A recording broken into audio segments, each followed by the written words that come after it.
সাকিব আল হাসানের ভক্ত কারা আছেন?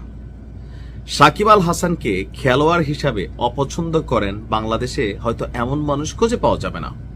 হালকা অ্যারোগ্যান্ট, হালকা একটু বেয়াদব টাইপ, বাট তারপরেও অ্যাজ এ খেলোয়াড় বাংলাদেশে সবাই তাকে ভালোবাসে। বাট যেই মাত্র আওয়ামী লীগের এমপি পদ বাগায় নিলেন পলিটিক্যাল পয়েন্ট অফ ভিউতে, অথবা আওয়ামী লীগের বিভিন্ন যেই অপকর্ম আছে এগুলার কারণে মানুষ যেখানে অপছন্দের একটা তালিকা ছিল সেখানে সাকিব আল হাসানকে জোড়াই দিচ্ছে, তাই না?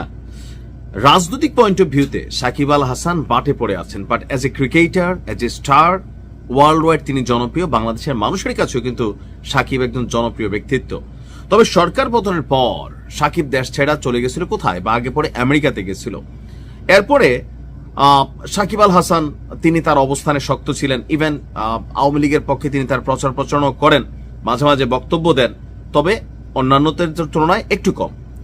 তো বিসিবিতে বা বাংলাদেশ জাতীয় ক্রিকেট টিমে সাকিব আল হাসান ফিরবেন নাকি ফিরবেন না, এটা নিয়ে অনেক আলোচনা, দেন দরবার, সাবেক উপদেষ্টা আসিফ মাহমুদ সজীব ভুইয়া মানে অনেক কাহিনী টাহিনী করছে। কিন্তু ফাইনালি আপনি দেখেন সাকিব আল হাসানকে আপনার আবারও জাতীয় দলে ফেরানোর উদ্যোগ নিয়েছে বাংলাদেশ ক্রিকেট বোর্ড। এই ইউনূস সরকার চলে গেলে এখানে মবের বিষয়টা নাই হয়ে যাবে অর্ধেক, এটা মনে রাখেন, এটা অ্যাডভান্স আমরা বলতে পারি। তো সাকিব আল হাসান এখন কেন দেশে আসেন? আসলে মবের শিকার হবে, গ্রেপ্তার হবে, হত্যা মামলার আসামি হবে। বাট যখন সরকার তাকে আনতে চাইবে তো সেই ক্ষেত্রে তার যে মামলাগুলো আছে এগুলার দায়ভার সরকার নেবে। যেমন ধরেন সরকার পতনের পর বাংলাদেশে সারা পৃথিবী থেকে বিএনপি জামাতের নেতাকর্মীরা যখন ঢুকছেন তাদের সবার বিরুদ্ধে তো মামলা ছিল, মামলাগুলো একটা সেটেলমেন্টে যায়, তারপরে আদালত থেকে জামিন হয়, তারপর তারা কিন্তু সবাই দেশে প্রবেশ করেন। এখন তো বাংলাদেশেও সাকিব আল হাসানকে ফেরানোর জন্য বিসিবি যে উদ্যোগ নিচ্ছে টোটাল লাইবিলিটিটা তারা নিবে। বলা হচ্ছে যেসব ভেন্যুতে খেলার মতন ফিট সেখানে নির্বাচন নয়, নির্বাচকেরা সাকিবকে দলভুক্ত করবেন। দেশে বা দেশের বাইরে যে কোনো ভেন্যুতে আগামী সিরিজ থেকেই তাকে দলে ডাকতে যাচ্ছে নির্বাচকরা। পুরোপুরি শারীরিকভাবে ফিট থাকলে বাংলাদেশের পরবর্তী হোম এবং অ্যাওয়ে এই দুই টাইপ সিরিজেই বাংলাদেশ দলে খেলতে যাচ্ছে সাকিব আল হাসান। সেই সঙ্গে আবারও তাকে কেন্দ্রীয় চুক্তির প্রস্তাবও দিয়েছে বিসিবি। তবে মামলা এবং যে আইনি বিষয়গুলো আছে এই বিষয়গুলো নিয়ে বিসিবির যিনি সভাপতি আছেন আমিনুল ইসলাম বুলবুল তিনি সরকারের সাথে আলোচনা করবেন।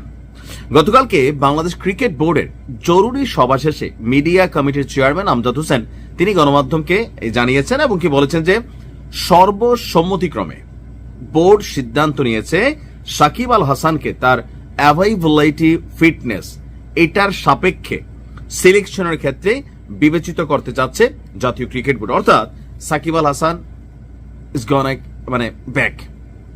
এখন আসার পরে কি পরিস্থিতি অন্য কিছু হবে? তবে আমার মনে হয় না সাকিব আল হাসান, এই সরকার তো মেয়াদি শেষ আছে আর ধরেন 12-14 দিন, সো এই সময়ের মধ্যে সাকিব আল হাসান আসবেন। আর এখন বাংলাদেশে কোনো ক্রিকেট খেলাটেলও নাই। গত কয়েক ম্যাচে টানা বাংলাদেশ হারছে। এরপর হচ্ছে যে বিভিন্নভাবে আপনার সাকিব আল হাসানের অনুপস্থিতি দল ফিল করছে। আর সাকিব খেলতে চাচ্ছে, সেও বলে যে আমি চাই ক্রিকেট থেকে আমি অপশন নেব, বাট দেশের মাটিতে যে কোনো একটা ম্যাচে সাকিব আল হাসানের যেই মানে ক্রিকেটকে বিদায় জানানোর যে পরিকল্পনা ছিল সেটাই সম্ভবত বাস্তবে আসতে যাচ্ছে।